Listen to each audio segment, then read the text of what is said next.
A state I can describe in one word: thirsty. Thirsty for heavy oil so badly that refineries could grind to a halt. Thirsty for cash. I never thought I'd live to see the day America would be forced to do what no superpower is ever supposed to do. But that day has come. For the first time in decades, Washington has been compelled to offer an unthinkable deal. A desperate plea sent to the very two nations we spent years trying to strangle: Venezuela and China. This isn't sophisticated strategy.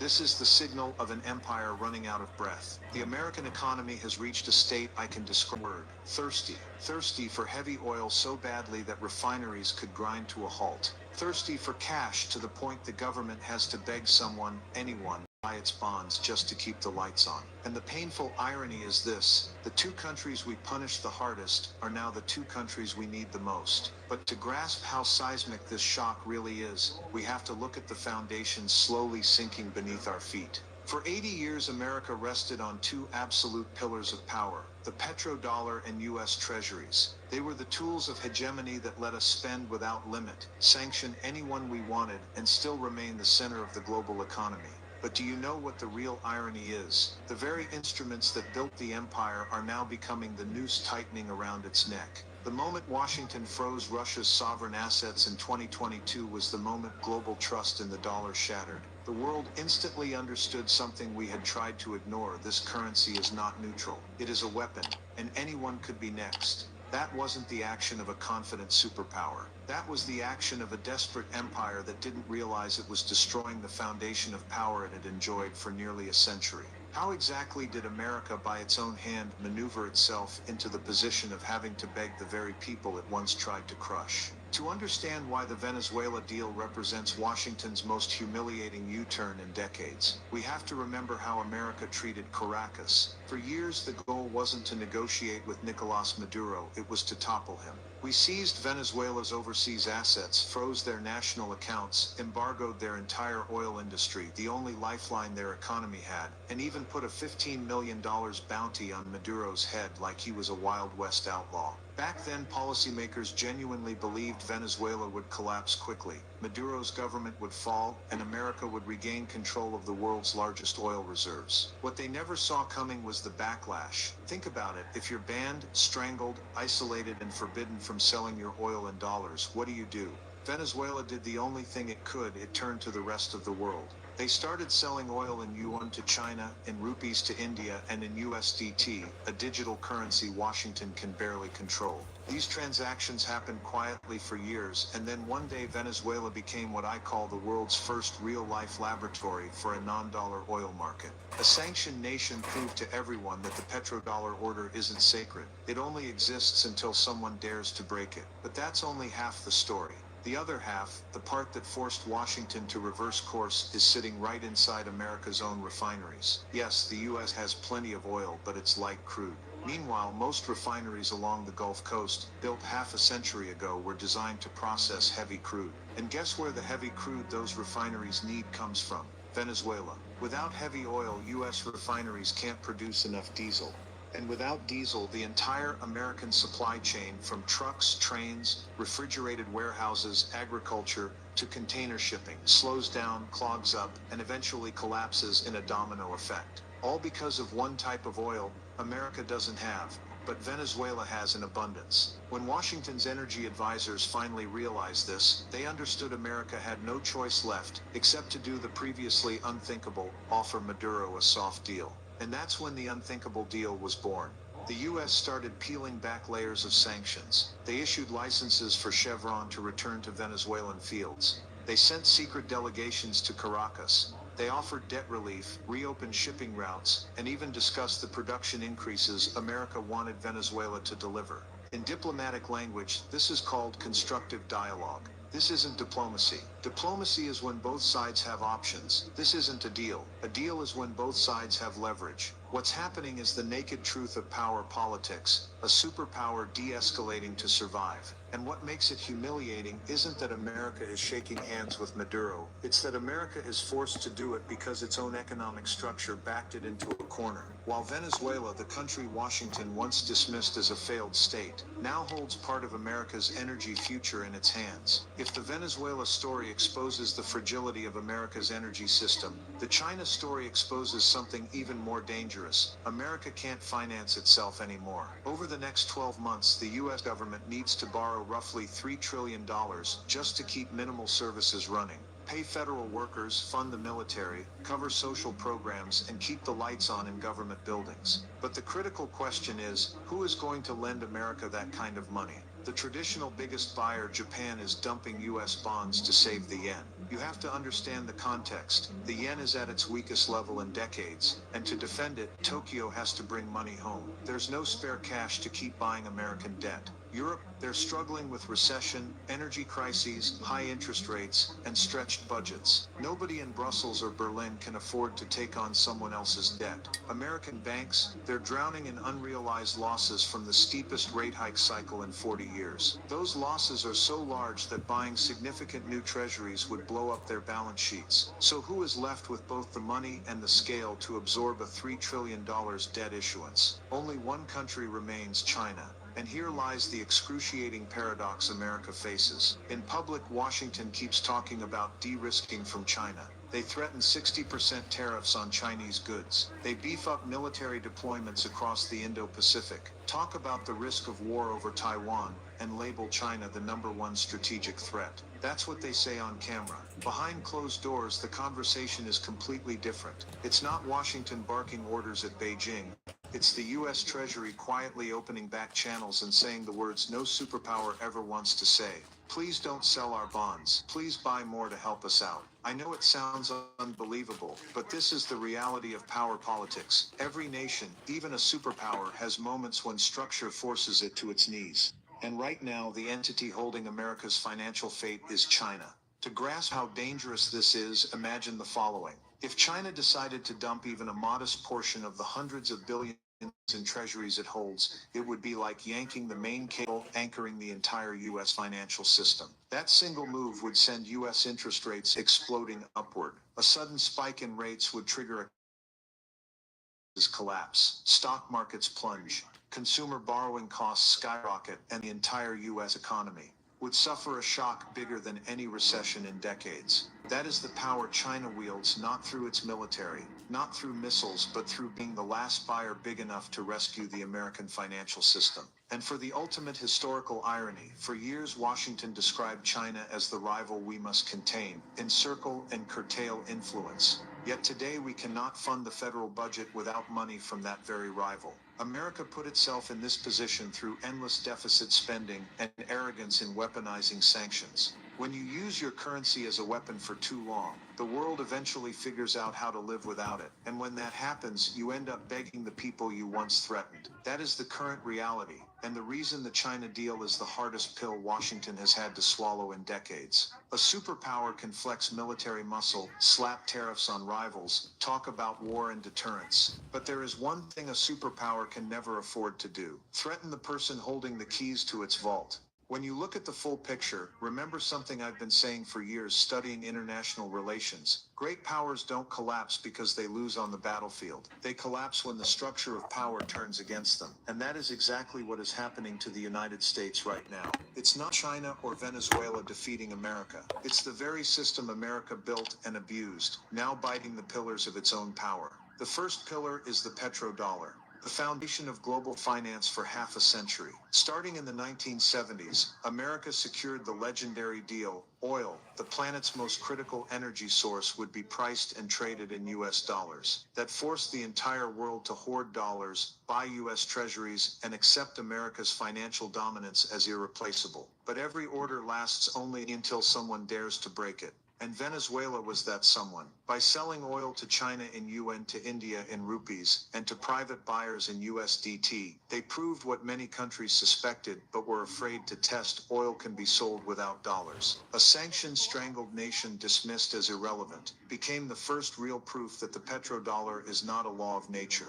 It's a political arrangement. Countries can walk away from the moment they have alternatives. From that moment, the first pillar of American power began to crack. The second pillar is U.S. Treasury securities, once considered the world's safest asset. Today, China is proving the opposite. It doesn't even need to dump bonds or cause a shock. Simply slowing down or stopping purchases is enough to rattle U.S. financial markets, and the world is watching closely. If China, the country with the largest foreign exchange reserves on Earth, no longer treats treasuries as a safe haven. Why should smaller nations keep the faith? You have to understand this. In international, I never thought I'd live to see the day America would be forced to do what I never thought I'd live to see the day America would be forced to do what no superpower is ever supposed to do. But that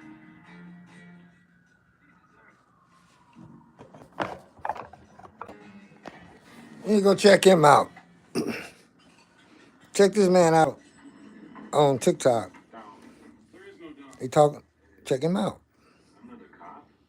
You know what I'm saying? He telling the truth about everything.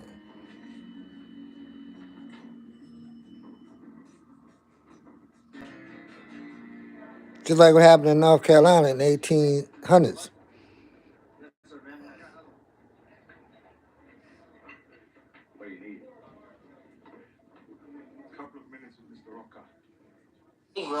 Boy. They are both 19 years old and they have just been married. His mother is from White Plains, New York. His father is a doctor. Now, I have the most wonderful... Oh, I just think that the new world is going to be wonderful. These are 19-year-old boys and girls. They are married. They love each other. My daughter has been raised as a Methodist. For 20 years, I have served the Salvation Army at Camp Lake, Wisconsin. And there, my daughter has learned to be with little Negro children and love them. And I never thought anything about her marrying one. I have 5 children. I have a Methodist minister, and he is 28 years old. He's the youngest boy in the Rock River Conference, and he has just married a Chinese girl Negro boy. They are both 19 years old, and they have just been married. His mother is from White Plains, New York. His father is a doctor. Now, I have the most wonderful... Oh, I just think that the new world is going to be wonderful. They're 19-year-old boys and girls. They are married. They love each other. My daughter has been raised as a Methodist. For 20 years, I have served the Salvation Army at Camp Lake, Wisconsin. And there, my daughter has learned to be with little Negro children and love them. And I never thought anything about her marrying one. I have 5 children. I have a Methodist minister, and he is 28 years old. He's the youngest boy in the Rock River Conference, and he has just married a Chinese girl who is herself also a missionary. So you believe in Christian love, then, as the Reverend? Well, this is what our children are doing today. This is a wonderful thing that we can look forward to. America, 19-year-old children who are students at Columbia, who have they have learned about religion from their parents, and yet this is what it has been interpreted to them, to love one another. They're going to grow up and raise children, and that's what America will be. This boy back here? Yeah. Well, the boy that was in the film, I believe. Yes, I'm one of them. My name is Reginald Dowds. I live at 3319 Maple, one of the ghettos areas that was pointed out in the film. I'd like to direct a question to Reverend Mitchell. Do you think that we will be satisfied with the jobs they are giving us? Yes, son, I think so. Simply because we are asking that you be trained on the job, and they start you off with a certain salary starting rates, and you will be promoted up to the maximum No, of the job. I don't believe that. The white man is going to keep you where he got you. You're not going no higher than he wants you to go. And we ain't going to settle for nothing but all the way. And about this violence and non-violence, I'm for violence. Because we have pleaded for the last 400 years.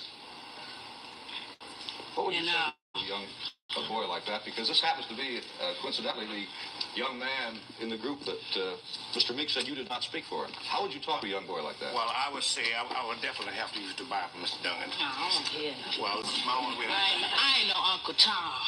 Well, salvation You is can't free, brainwash me. Jesus said, first ye seek the kingdom of heaven, and his righteousness, and all of these things will be added. Heaven is on earth, mind you, brother. Yeah. Let me see.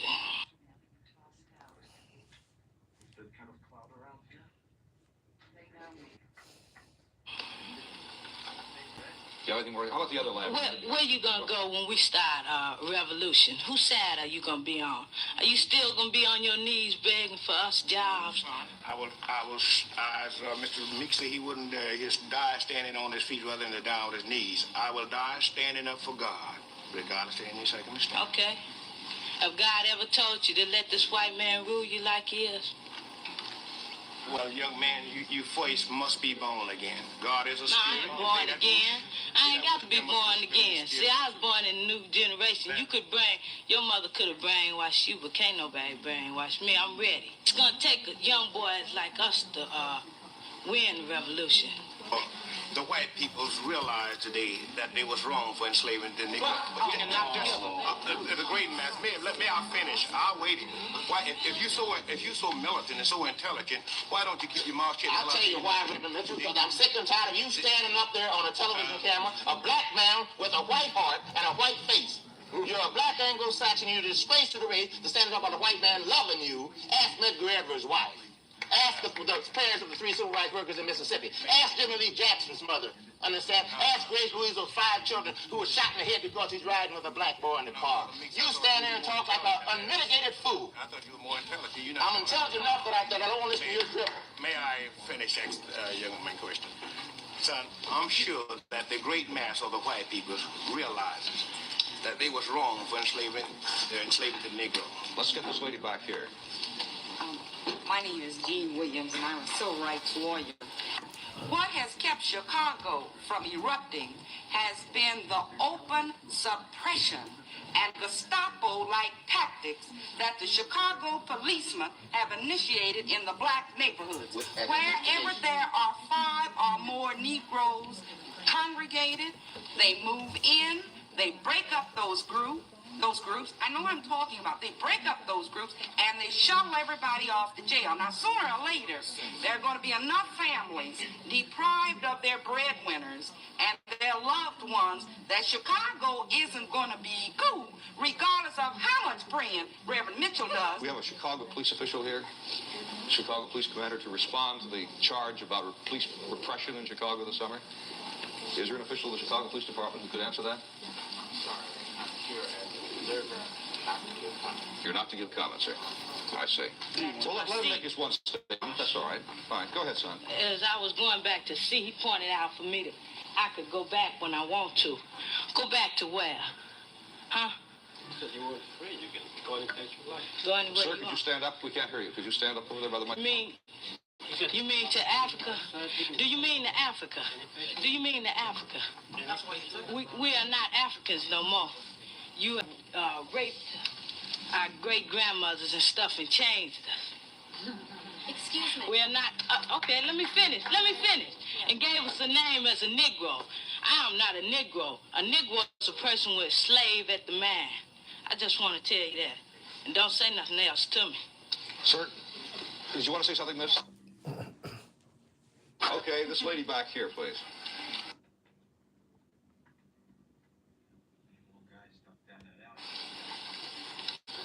I would like to.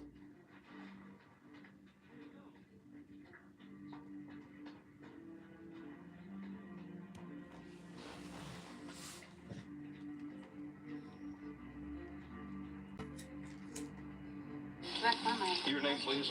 Mrs. Fiedler of the East Avondale Community Council, a branch of LSNA.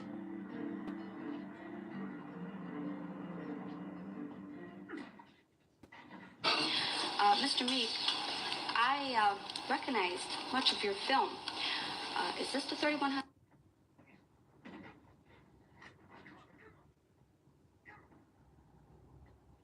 Block? 33 and 32.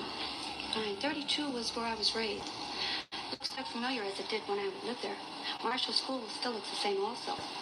And there was more than 75% color when I went there.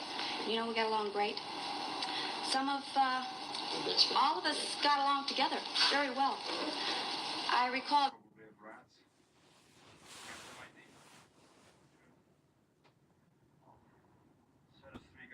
very few colored and whites fighting. We were friends. When there was any arguments or fights, as there usually is, as you call it, the ghetto, we seemed to stick together. The colors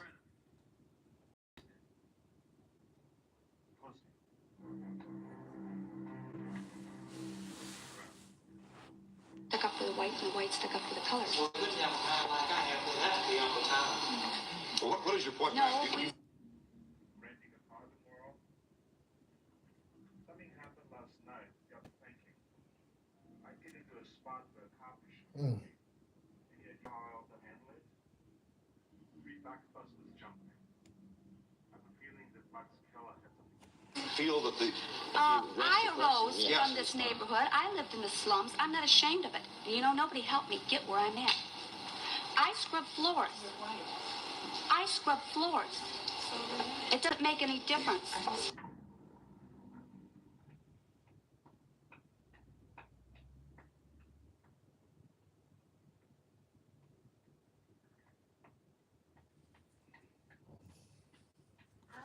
The friends that I graduated with have jobs, homes just as I have now.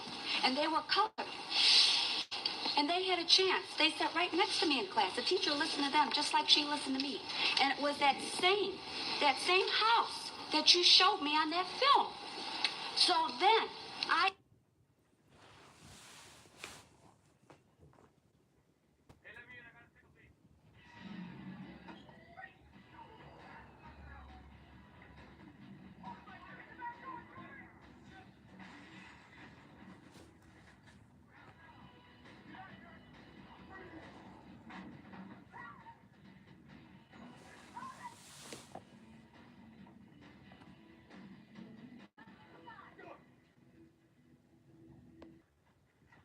Black students, 1/4 of whom graduate. Gee, look at this beautiful black woman I'm talking to. Yeah, she's a college grad, a statistician, brilliant, articulate, but oh so revolutionary. Baseball diamonds are surely in the rough these days. Here they play, while a dog dies in the alley. Rats eat cheese. They also eat babies. We say no more to the rats, and we say no more to you, white America. The die is cast. You shall pay for the past. That's his neighborhood as he sees it. Mr. Meek, why do you suppose that it's actually been relatively cool in Chicago this summer? Is it because things are better in Chicago than other cities? Well, first of all, the question of cool is relative, because what the white media and the white power structure means by cool means that the only revolution takes the form that's necessary for it to be victorious. You might ask Reverend Mitchell, because he has the vigilante force out there in our neighborhood, he says, patrolling the streets to keep the niggers quiet. Well, Reverend Mitchell is here, and you did mention him in your film, too. I think we should right now go to Reverend Mitchell. You can stand, sir, if you'd like. It's easier, I think. Yes. My name is Reverend Mitchell, president of the North Star United Missionary Workers of America on the Chicago West Side. The Bible says, let every man be persuaded by his own opinion, but don't let it be a good one. We realize and understand that there are problems amongst